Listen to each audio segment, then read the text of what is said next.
Hey guys, it's your boy 14 Fluffies here. Today, I'm bringing you a match of legends. It is between me and Ozii. Yes, Ozii has returned to us, and this is gonna be a hilarious game. By the way, lots of jets. As you see, I'm playing heroes, and he is playing raid raptors. So yeah, he opens up with Vanishing Lanius, and then he goes for Tribute Lanius, sending his Mimicry Lanius to graveyard. I'm not sure how that second one got there, but he immediately banishes it, adds his Nest, and then next he searches out another Vanishing Lanius. He activates Swallow's Nest, tributing off his Vanishing Lanius for second Lanius, getting his third Lanius. Oh baby, a triple. And yeah, he goes in for Force Strix, activates Force Strix effect, and searches Singing Lanius, I believe, and special summon. I don't know what the fuck that is. I mean, things are too small for me to. Oh, Sharp Lanius. Yeah, things. It's kind of hard to read this shit with this right now. Yeah, but he goes for a second Force Strix. He detaches the Sharp Lanius, adds Fuzzy Lanius, and I believe he sets and passes. Oh yeah, he just passes. So yeah. My play is very obvious here. It's just summon Monk and then pitch for E-Call and then pass. But as you can see, he's just like, what the fuck? Like, yeah, he's trying to jet. You can't special summon a Monk. You special it, and it's just like, bruh. It switches to defense anyway. Unchetted, yeah. And yeah, I activate Monk's effect. I pitch for E-Call, and then I will summon out my Shadow Mist and add my Mash Change and set 2 and pass, basically. And one thing I didn't realize about Raid Raptor's Nest is that it can also add from graveyard to hand, which is something I didn't realize. So it's just so really Force Strix, his field can play around Darklaw basically because he can add stuff back from his graveyard to his hand, which is unfortunate. But I mean, he kind of. It's not like those two Force Strix get over Darklaw anyway, and as you see, he then changes Twin Twister to Mash Change, blowing away my 2 Call of the Haunteds. Not real back row, fortunately for me, and I could live without the Call of the Haunteds, but I get out my Darklaw. He gets his Nest, which adds back his Vanishing Lanius, and then, yeah, and I get my Shadow Mist search. I go for Bubble Man instead of Blaze Man just because I don't have any other heroes in hand. I don't really have any other plays. I could just set the Miracle Fusion and then just see. So he just, he gets the Sharp Lanius off of Vanishing Lanius, and then he special summons a Singing Lanius because he controls an Xyz monster, and then he just goes into battle phase and attacks with everything. He puts his Force Strix in attack mode just because he thinking he could attack over Darklaw, but then realizing he can't, and then he goes for Castell and then spins Darklaw, and then yeah. It puts his Force Strix back in defense mode like a fucking cheater. Jets, except at game state. Yeah, it's not like he attacked it anyway, so I didn't care. So yeah, he gets a double Force Strix and Raptor's Nest. No, he baited Darklaw with Nest. So yeah, he goes double Force Strix search. He specials Tribute Lanius, and then he sends his third Mimicry and adds Readiness. I believe he sets the Readiness after Xyzing yet again for Giant Hand. What is up with people making Giant Hand against me? But yeah, as you can see, like, that Giant Hand is irrelevant because I drew Mass Charge. Because, yeah, I was thinking, well, this is going to suck because anything I'm going to make is just going to get stopped by Giant Hand. But now I can just use the Mass Charge and, yeah, we're just babbling nonsense in the chat, by the way. It's going to be like this all game. So, yeah. But my place, of course, is to activate the Mash Charge and go for Anki. But, yeah. Because Anki would let me get over a lot of the cards on his side of the field. It would help me get back to my Darklaw, and I would have a follow-up play in the form of Summoner Monk and Bubble Man. If I could... and, of course, I'm also going to be searching out Blaze Man for Shadow Mist just to get other plays going further on. But yeah, I activate the Mash Charge, getting back the Shadow Mist and the Mash Change. I normal summon the Shadow Mist. Obviously, I'm going to go for Anki, like I said. And I have a lot of options here, but but of course I need to go for Anki. He changed readiness to mash change, which doesn't matter. I don't really care about either of his 4 strikes. I want to get rid of the giant hand. That's my priority. So you see, I summon my Anki, and then I go to battle phase after searching for Shadow Mist, and I get the Blaze Man. And then he wants to, and I'm pretty sure he asks to read Blaze Man. But yeah, and then I move to battle phase. I attack over the giant hand because really that's the card I needed to get rid of. I didn't care about anything else on this field, to be honest. So yeah, I go for Anki's effect. I was contemplating form change for a second because it's just like I could go for Koga or I could go for Acid and get rid of that Nest, which is kind of a problem because it does let him play around Dark Claw a little bit, but realistically, yeah, you can see like I'm messing over form change, but I do send the mash change. So I do mash change away Anki for Dark Claw, and then I attack over Castel and pass.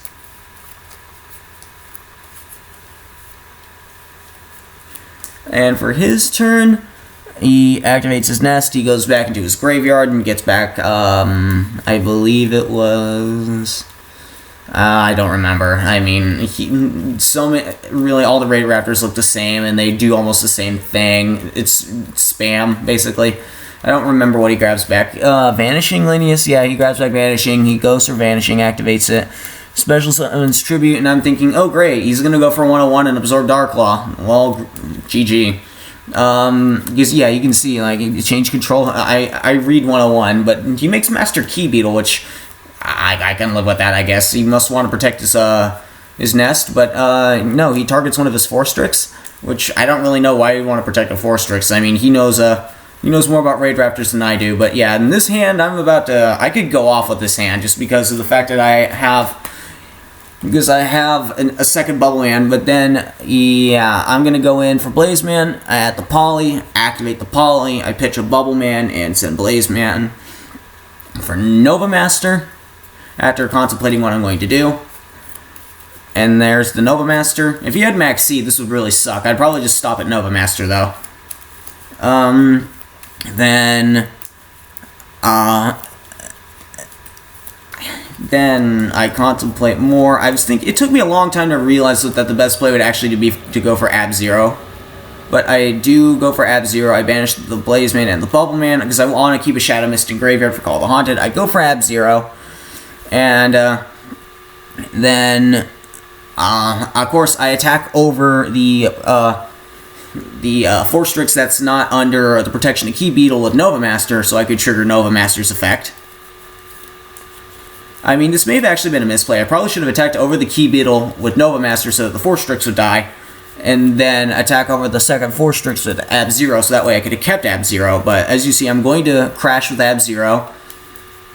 I mean, it was a minor misplay, but hindsight, really, it was a misplay, but it doesn't matter in the end, really, because it accomplishes the same thing.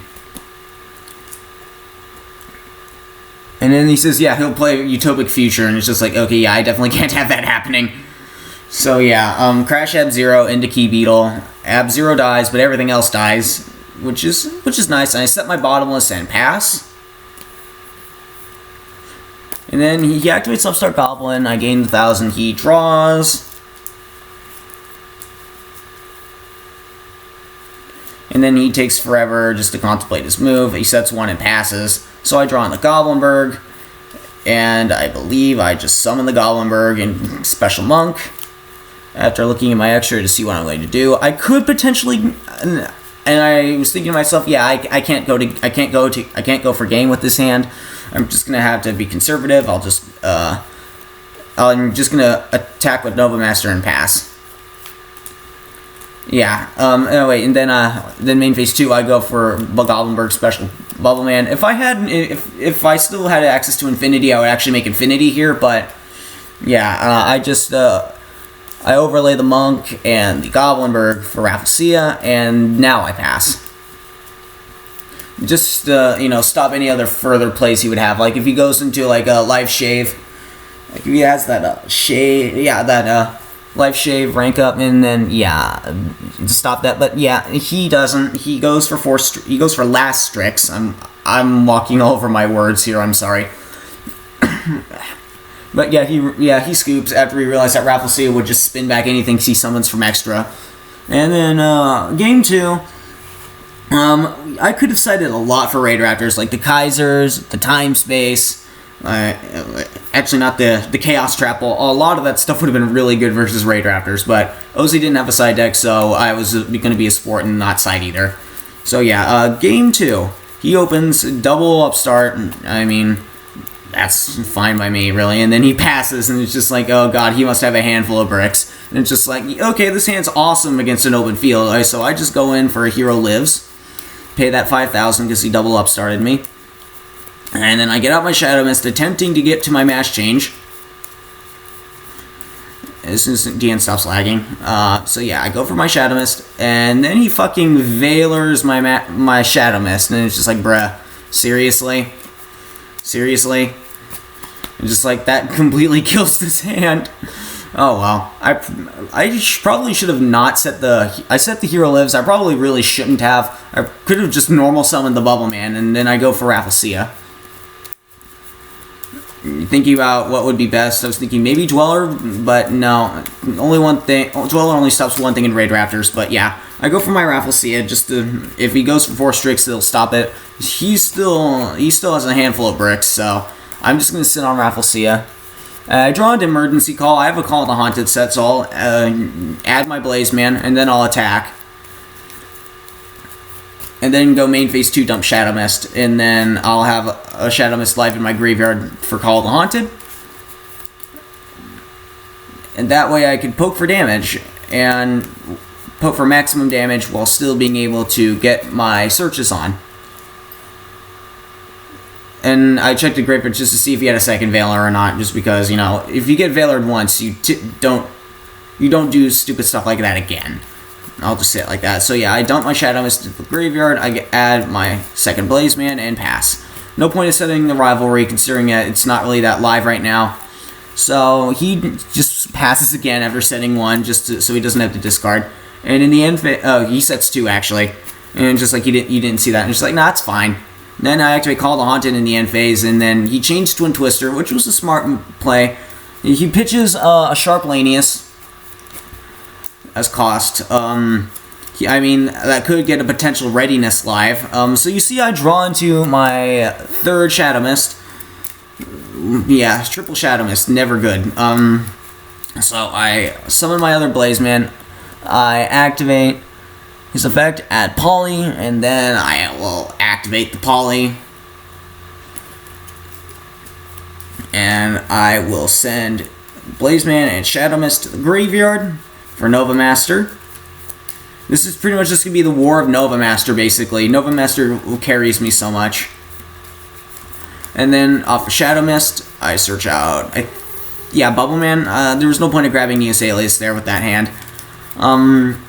So I set the Rivalry, I believe, and it was just... I was thinking if I could go for a game at this point.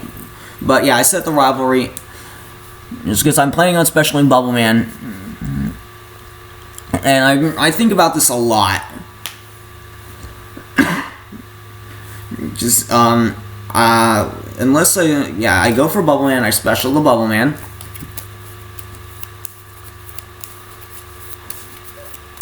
And then I go for and then I decide to do the ballsy thing, and yeah, you see he makes a rematch offer even though it's not even game yet. And yeah, I go for the ballsy play of going for Excalibur, because going for Excalibur and switching Rafflesia to attack mode, just so I can game him. And it's just like time to see if this works or not. And then Excalibur, and then he says like, it would be exactly game with Rafflesia in attack mode. So yeah, I'm going to attack with Rafflesia to try and see if there's any back row, just because I don't want to like fall into anything with the other bigger monsters. And then he flips Readiness and baits me completely. Yeah. the reads are hard. Well, yeah. Either way, like, that's what Ozii does. I'm not salty about it, really. I thought it was hilarious that he played me so well. Oh, well. Either way, that's gonna... I'm pretty sure, like, the chat was probably dying. Like, the watchers were probably dying of laughter at that point, just because of how much he trolled. But it happens. That's Yu-Gi-Oh! It doesn't help that his hand is still Utter Brick, so he summons out his last Strix. He gets out his Rise Falcon. What I should have done, actually, and then he crashes it. So that he could use that, Doom Double Force, which actually he cannot do because his Rise Falcon was not properly Exceed summoned, because it was summoned with last Strix. So what he's doing is not a legal play at all. He didn't realize that at the time, and I didn't either. But he explained to me at the end of this game that he couldn't actually do that. And the game state just gets completely destroyed here. I'm just going to be honest. I mean, yeah, I mean, Kali Yuga is a... I mean, Kali Yuga not only is going to nuke the back row, I mean, not only that, but I also didn't read that fact. Yeah, I mean, this game is kind of going in the same direction as my current commentary. It's just like, it's all gone to shit. Oh, God, that's hilarious, but yeah. Except at game state, pretty much, yeah. So, Chet's all around. He does actually activate its effect, so the game state is kind of fixed, even though the game state is, in fact, fucked. So, yeah, he activates his Life Shave Force, which, again, he also can't activate because Rise Falcon wasn't properly summoned. He would go for Infinity, though, with that, but he realized that he couldn't actually activate that. Too bad he didn't realize that with the Double Doom Force. Yeah. And then I draw into Neos Alias, and I'm pretty sure I just scoop at this point, just because I can't do anything about that thing. I can't do anything about a 3500 beater now that my Excalibur's back down to 2000. Yeah, I'm pretty much fucked, because nothing I can do gets over it, and I don't have any protection. Because that thing nuked my back row. I'm about to scoop, but I need to see what I could possibly do. I just put everything in defense mode and just set and pass. And he activates his Shave Force, and then summons out the Rise Falcon, which again is still not a legal play because you can't actually do that. Because his Rise Falcon wasn't summoned properly. He goes for his Infinity and passes, I was thinking, yeah, I could actually come back now because I could overlay for Dark Rebellion Exceed Dragon, attack over the Infinity, and then hit the Kali Yuga with Dark Rebellion, but then he flips Icarus, and then, yeah, that's definitely GG. I'm definitely scooping to that. Like, I can't top deck past an Infinity with 0 cards. Yeah, and then he reveals the Twin Twister for disrespect. No sighting here. There's no need to. So, yeah. Game 3. Let's go. Finally going first. Let's go. And you see, yeah, going first. Obviously, the thing I want to do, turn 1 Darklaw. Like, that's a priority. And try to have some back row. But, yeah, I have E-Call Rhoda, and I activate those cards just so I can get to my turn 1 Darklaw. And guess what Ozii does in response to it? He fucking scoops. Yeah, boys! We did it, boys! Get fucking wrecked. Activate 2 cards to win the duel confirmed. So yeah, that was the duel. It was fucking hilarious. So yeah, like, comment, and subscribe for more videos like this, and I'll see you guys in the next video.